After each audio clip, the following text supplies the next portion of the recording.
Don't forget to subscribe to the channel and like this video before the story begins. It helps more people hear these powerful wartime memories. The Sky of Kursk, a tank commander's story, July 1943. My name was simply Alyosha, Lieutenant Alexei Plakov, commander of a T-34 tank. I had just turned 23 when the Battle of Kursk erupted.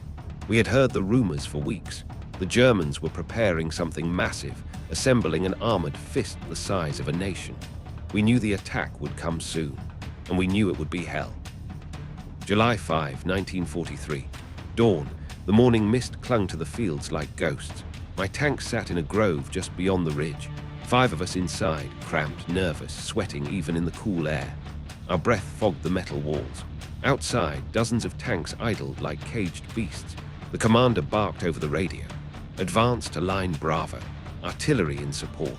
Air cover ETA unknown. My driver muttered a prayer. Our loader crossed himself. I lit a cigarette with trembling fingers. My hands weren't shaking from fear, at least that's what I told myself. I clenched the stick, peered through the periscope, and gave the order. Forward. And then the sky fell. We heard them before we saw them, the whine of diving engines, the screech of metal against air. Stukas, someone shouted over the radio. Dive bombers, junkers, death from above. They descended with a terrible howl, one after another, dropping their bombs with brutal precision.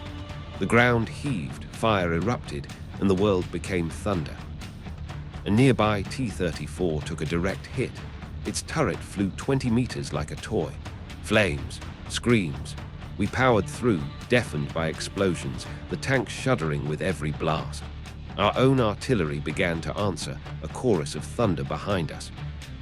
We broke into open field. Our objective, flank the incoming Tiger column from the side. I had memorized the map. I knew where they would come from. In the distance, dust clouds, they were already here. Mid-battle reminder, if you're feeling the weight of this story, hit like, subscribe, and check out more of my war stories.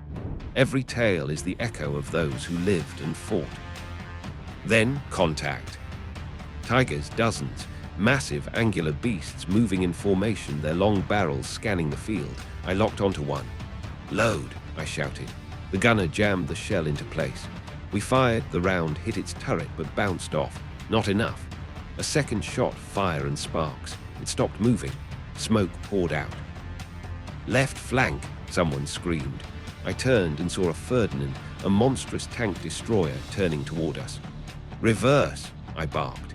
The driver jerked back into a crater. We vanished below its line of fire. And just then, salvation from above. Soviet La-5 fighters screamed overhead. One swooped down, launching rockets at the Ferdinand. Direct hit. The monster burst into flames. I roared, my crew cheered. We surged forward. Shells flew around us. German planes returned. I saw an Il-2, our flying tank, diving toward a cluster of Panthers. Rockets launched. The field exploded. Burning metal filled the sky. Then silence. Until something struck us. The tank bucked, smoke inside. Our gunner was slumped over, bleeding. The turret wouldn't turn. I climbed out. Gunfire ripped the earth around me. I dragged the wounded out one by one. We held the field until reinforcements arrived. Later, in the field hospital, they told me we had stopped the breakthrough. Our line held. But the price, 7 out of 10 tanks lost. Dozens of crews dead. My friend Victor, our radio man, gone. Buried where we made our stand. Now, years later, I sit in peace.